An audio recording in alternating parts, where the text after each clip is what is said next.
Together, we will identify the best individual to build upon the success of the past and provide leadership for this department into the future.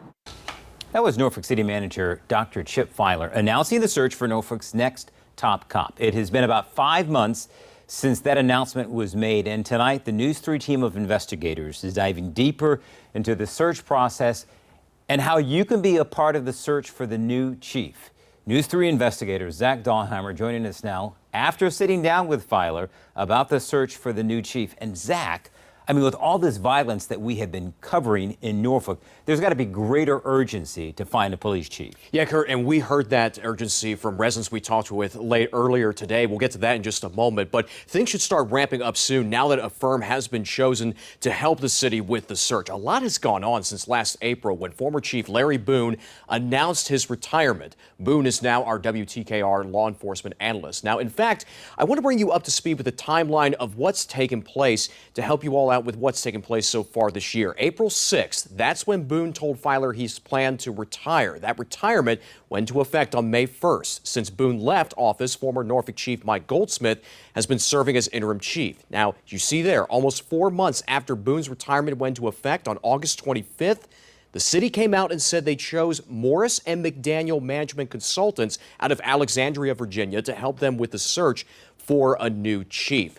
Now, with the firm in place, I asked Filer what the search process has been like, what are the expectations, and the plan for Norfolk residents to get involved. And overall, he says they recognize the importance of this decision.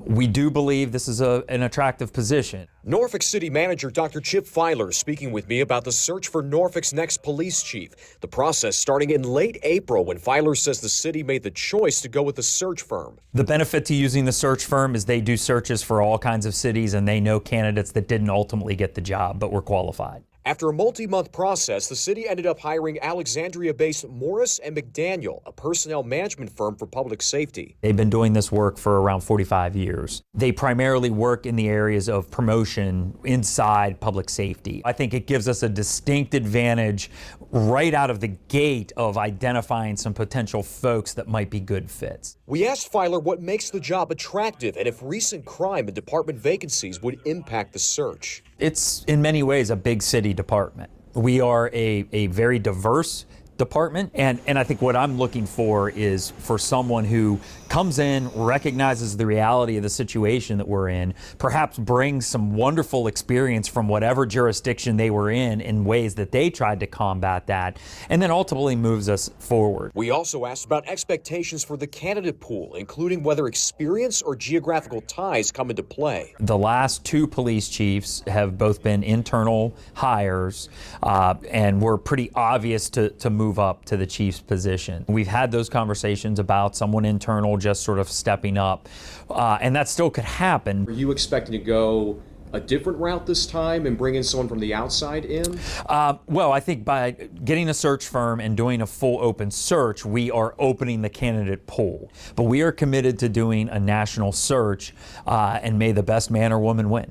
The firm will hold town halls and public meetings with residents, city leaders, and police officers to get feedback on what they'd like to see in the next chief. We purposely have not opened up the application process until we get all of that feedback so that we can build an appropriate and accurate position description. Filer says community input will be vital. I think that's just where we are with public safety, right? I mean, you can't talk about community policing and being committed to community policing if you don't have communities involved when you do searches like this. We asked people in Norfolk what they'd like to see in the new chief. For Shakira Ray, she says focusing on steering children away from crime is crucial. Inserting more programs to keep them active in other things. For Daniela Ferrari, it's making sure police continue having a presence, especially downtown. Those new security cameras around were recently enforced, so seeing things like that definitely just assures me and makes me feel a bit safer just walking around. We also talked with TCC student Connor Burke on the search after a violent weekend across the city. Do you think after everything that happened, there's a heightened urgency to get a police chief in here to tackle the gun violence? I feel like people get more nervous with those shootings around. Everyone's like, I don't think it ever happened to me.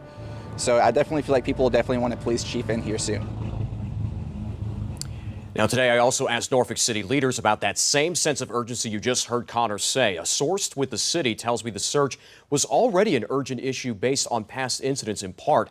Now, Filer says in the next 2 to 3 weeks, they'll be announcing the dates of those town halls. They expect to hold those events later this month or early next month. They're still working on logistics.